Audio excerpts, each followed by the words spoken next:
James Gregory with Run for the Wall. Started out in 1989 as a group of Vietnam veterans riding across country from San Diego to Washington, D.C., the Vietnam Veteran Memorial. It's now been 34 years. COVID kind of messed us up like it did the whole country, but we're still doing it, and we're still going to continue to do it as long as we got veterans and patriots willing to ride across country with us. And we can't do that without people like us right here in this part of the Texas and Longview supporting us everywhere we go. I think at least 10 years, because I've been coming here a long time. It's an amazing thing. What's really kind of cool is I get to meet every year. I get to meet new people who joined the run this year. 2 days ago, this guy walked up to me and he says, Gunny, you don't remember me, but I served with you 40 years ago in Camp Pendleton. I heard your voice and you chewed me out, and I remember how you chewed me out, and I never did it bad again.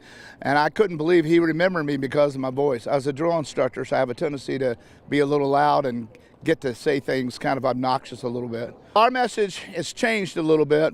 There's still 1,500 men, there are no women missing from Vietnam, but we still have missing from Iraq, Afghanistan. Not everyone's been found. And most importantly, we've got World War II, Korea, and they're still looking.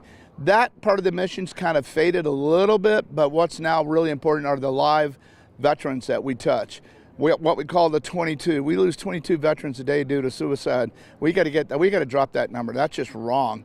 And that's part of our mission. We ride for those who can't. We also ride for those to make sure their names are said and they can be remembered again. We stop and see Gold Star families and let them know they're not forgotten. It's a big part of our mission. My name is Johnny Huddleston.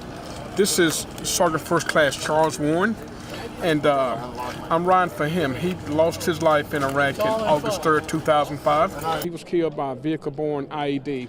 And one of the main reasons why I want to ride for Sergeant Warren is that I first met him when my 14-year-old son was having surgery in the Atlanta Children's Hospital and having an emergency appendectomy.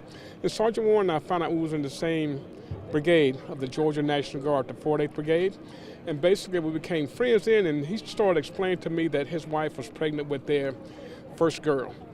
Her name now is Madeline. So Sergeant Warren was my son's nurse. Then when they got the order to deploy to Iraq, I trained with them. I helped train their unit for 6 months down at Fort Stewart, Georgia. And then they deployed. And Sergeant Warren was killed August 3rd. I'm riding for him because he helped my son in the hospital, but he never got to come home to see his baby girl.